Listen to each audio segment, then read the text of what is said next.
Hey everybody, it's me, Bob Anderson of Bob Anderson Art.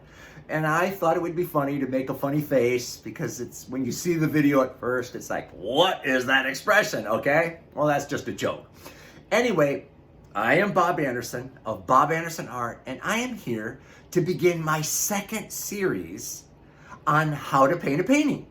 I just finished the first one, and you may have seen parts of it or all of it, and I painted a beautiful landscape painting, which had a beautiful blue sky and beautiful mountains covered by evergreen trees and a beautiful river that ran through it. And I just finished it. So I thought, okay, now I'm going to start another painting. But what kind should I start? Should I do another landscape or an abstract or surreal? Those are the kind of three categories that I basically paint in. But I thought, no, I'm going to do something different today. I'm going to paint another still life of flowers. I only did one 20 years ago, and you can see it on my website, bobandersonart.com. There's one still life, a beautiful still life I did of this vase filled with these beautiful flowers in front of these shutters. And like I said, you can check it out. But I found this image and I had it printed on an 8x10 photograph. And I love it. It is a still life of all these beautiful flowers, all these beautiful, voluptuous flowers in a vase on a table, kind of asymmetrical. And I thought this would make a great still life to paint, okay? So notice that the image is a vertical rectangle. So I chose a canvas that's a vertical rectangle so that they are proportionately equivalent, okay? So what I'm gonna do first is I'm gonna paint the background. Now, if you notice down here, it's like a dark blue, kind of grayish blue, kind of going in and out of lightness and darkness behind the vase and the flowers. So I'm going to do the whole painting, the whole canvas first like that, and then I will grid off the canvas, grid off the image so that I can put the right parts from the image onto the canvas, okay? So, first I'm starting with, I put white, I use acrylic paints, so I put white and black and burnt umber and turquoise, muted turquoise, and a cerulean blue on the plate, okay? And so what I'm doing is I already started this, and to do the background, I'm gonna do it in a crosshatch, kind of a textural crosshatch, which is kind of like a very painterly way.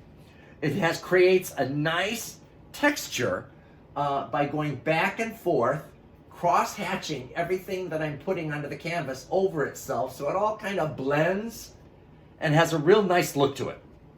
I am also painting this painting on a gallery wrap canvas, which means it's a thick frame and the canvas wraps around all the edges. So when you paint it, you paint the whole front and all the sides so that it hangs on the wall all by itself. It doesn't need a frame, but frames are great if you can afford it.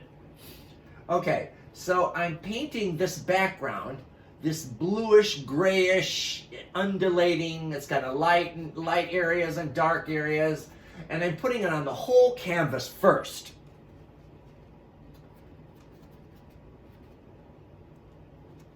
So I'm going back and forth,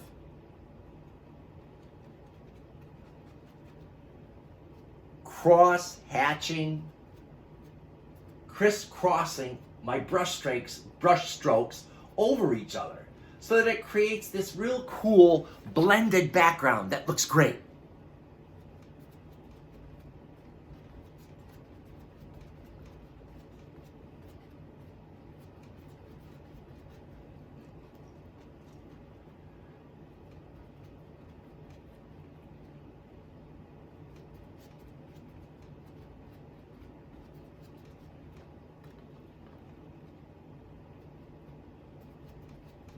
So I want to make sure to get it all the way across the front, all the way wrapped around the sides, crisscrossing my strokes over each other. It's a very cool look, very painterly. That's what Julie, this wonderful woman that I used to work with as a decorative painter almost 30 years ago. That's what she would describe this kind of technique as, very painterly. I always love that term, very painterly.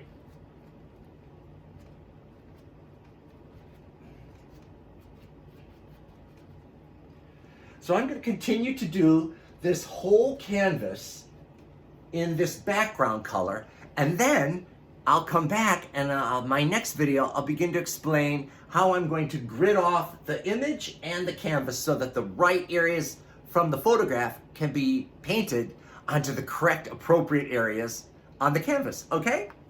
Good to see you, and I'll see you soon. Bye-bye.